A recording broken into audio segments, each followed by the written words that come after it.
The Curse of the Banyan Tree.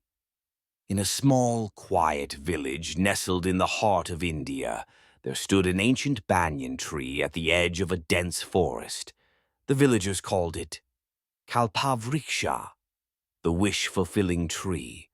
But no one dared to go near it after sunset. They believed it was cursed, a place where restless spirits roamed, seeking revenge on the living. The legend. According to legend, centuries ago, a woman named Kamamala had been falsely accused of witchcraft. Jealous neighbors had dragged her to the banyan tree and hanged her from its massive branches. As she took her last breath, she cursed the villagers, vowing that anyone who disturbed her resting place would suffer her wrath. Over the years, stories of strange happenings under the banyan tree circulated.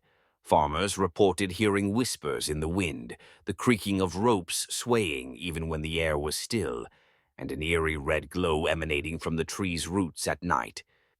But most dismissed these tales as superstition, until Raghav dared to test the curse. The Skeptic. Raghav was a young man who had recently returned to the village after studying in the city. He scoffed at the villagers' beliefs, calling them backward and unscientific. Determined to prove them wrong, he decided to spend a night under the banyan tree, armed with a flashlight and his smartphone.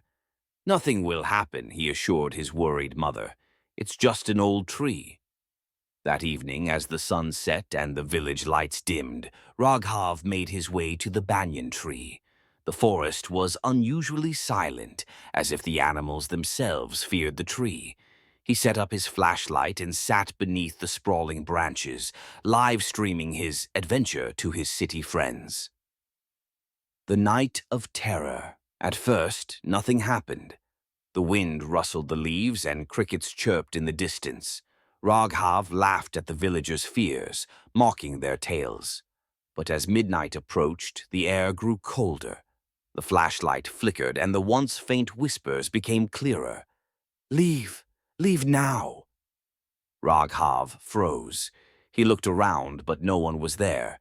He tried to laugh it off, but his heart pounded in his chest. Suddenly, his phone screen lit up with a message. "Why did you come here?" He stared at it, bewildered. He hadn't typed anything, and there was no internet connection in the forest.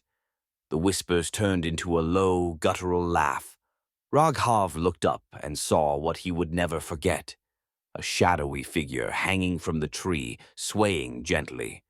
Her eyes glowed red and her face twisted in pain and fury. "You mock me!" the figure roared, her voice echoing through the forest. Before Raghav could move, the roots of the banyan tree began to writhe like snakes, snaking toward him. They wrapped around his ankles, pulling him closer to the trunk. Desperately, he screamed, but his voice was swallowed by the night. The villagers heard faint echoes of his cries, but dared not venture out. By dawn, Raghav was gone. All that remained under the banyan tree were his broken flashlight and a single footprint, charred into the ground. The aftermath.